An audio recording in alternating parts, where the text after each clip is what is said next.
মিশরের এই মুরগিটি এত বেশি ডিম পাড়ে যে মনে হয় যেন কারো ফ্যাক্টরির মেশিন। সকালে উঠে খোয়াড়ে ঢুকতেই দেখলেন একটার পর একটা ডিম সারি বেঁধে আছে। মনে হচ্ছে যেন ডিমের বন্যা বয়ে গেছে। ভাবছেন এমনও হয় নাকি? হ্যাঁ ভাই, হয়। আর এই আশ্চর্য মুরগির নাম মিশরীয় ফাউমি। এই জাতের মুরগি এতটাই ডিম পাড়ে যেন ডিম দেওয়াটাই তার প্রধান উদ্দেশ্য। শুধু তাই নয়, গরমের ঠান্ডায় বা ঝড়ঝাপটা কোনো কিছুই যেন এর ডিম পাড়ার উৎসাহ কমাতে পারে না। মিশরের ফাইয়ুম অঞ্চল থেকে এই মুরগির উৎপত্তি, তাই এর নাম ফাউমি। কিন্তু এই মুরগির কাহিনী যেন কোনো মিশরীয় রাজবংশের মতোই রহস্যে মোড়ানো। স্থানীয়রা বলেন এই মুরগি হাজার বছর আগেই পোষ মেনে নিয়েছিল। এখনো অনেক পুরাতন প্যাপিরাসে ফাউমি জাতের মতো দেখতে মুরগির চিত্র পাওয়া যায়। তবে যেটা সবচেয়ে বিস্ময়কর সেটা হচ্ছে এই মুরগির ডিম পাড়ার গীত। একটা ফাউমি মুরগি দিতে পারে 200 থেকে 250টি পর্যন্ত। বাংলাদেশের গ্রামে গঞ্জে এখনো অনেকে জানে না এই জাতের মুরগির কথা। অথচ যারা একবার এই মুরগি পালন শুরু করেছে তারা আর দেশি বা ব্রয়লার মুরগির দিকে ফিরেও তাকায় না।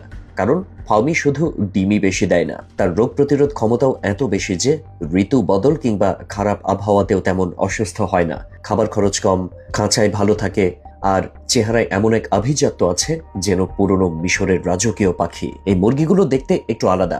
গায়ে ধূসর কালচে পালক, গলায় থাকে এক ধরনের গোলাপি দাগ, চোখে এক ধরনের বুদ্ধিদীপ্ত চাহনি। এমনকি এদের হাঁটার ভঙ্গিও সাধারণ মুরগিদের মতো নয়।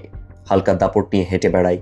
কেউ দেখলে প্রথমে বুঝতেই পারবে না এটা একটা সাধারণ মুরগি, বরং মনে হবে যেন কোনো বিশেষ প্রজাতির পাখি। ডিমের কথায় ফিরি। ফাউমি মুরগির ডিম আকারে মাঝারি হলেও পুষ্টিতে ভরপুর। গবেষণায় দেখা গেছে এই ডিমে প্রোটিনের পরিমাণ বেশি এবং শেল কিছুটা শক্ত, ফলে সহজে ভাঙে না। অনেক দেশেই এখন ফাউমি ডিমকে ফার্মার্স এগ বলা হয়, কারণ অর্গানিক ফিডে পালিত এই মুরগির ডিমে কোনো রাসায়নিক নেই। এমনকি ইউরোপের কিছু দেশে এই ডিম এখন প্রিমিয়াম এগ হিসেবে বাজারে বিক্রি হয়।